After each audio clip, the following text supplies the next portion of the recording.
Welcome to today's 5-minute Bible study in the book of Hebrews. We're still looking at Hebrews chapter 11, that great roll call of heroes of the faith, those who have gone before us and showed us how to live by trust in God. Today we begin at verse 23, where the author of Hebrews begins to talk to us about Moses.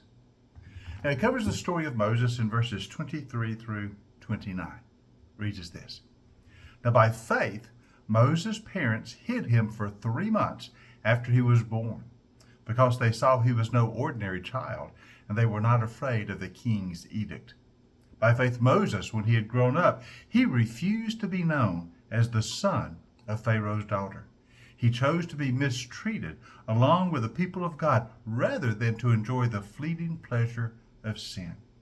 He regarded disgrace for the sake of Christ as of greater value than the treasures of Egypt, because he was looking ahead to his reward. By faith he left Egypt, not fearing the king's anger. He persevered, because he saw him who is invisible.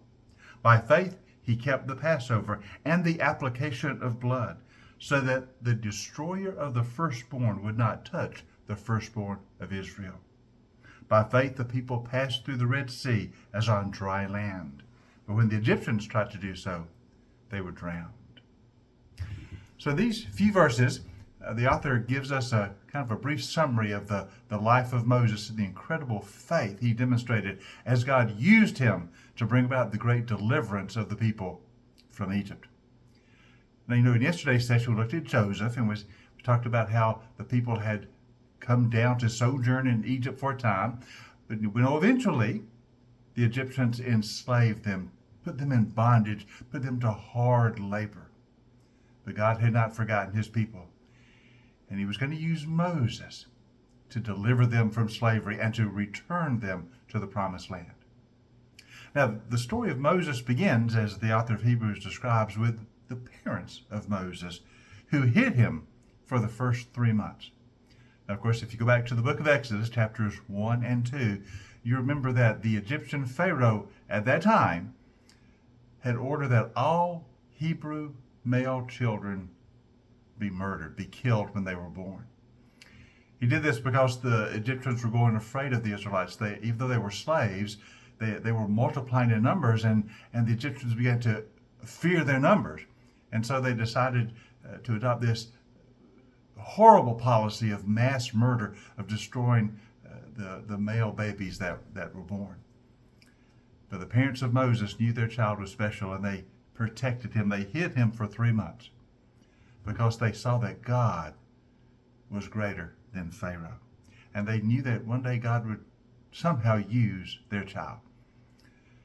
Of course, you remember the story well, how Moses' mother put him in a basket upon the Nile, and he was actually found by Pharaoh's daughter, who adopted him. And so Moses was saved and actually raised in the Egyptian palace as a member of the nobility, and was trained in all the Egyptian wisdom, being prepared for the day when God would call him to be the deliverer. But all this began with the faith of Moses' parents, who disobeyed the Pharaoh, who disobeyed the edict of the government, because they were more concerned with obeying God. Oftentimes our story of faith really begins with our parents, our grandparents, who teach us the way of faith, who demonstrate it to us. So many of us can look back on our family background and know that the life of faith was laid for us by godly parents, by godly grandparents and aunts and uncles, and those in our family who showed us what it is to walk in the way of Christ. That's what Moses' parents did for him. They laid the foundation that he would one day build upon. So he was raised in Pharaoh's household. There's more in the story of Moses, obviously, so we'll look at it again tomorrow. So I hope you join us next time for our 5-minute Bible study in the book of Hebrews.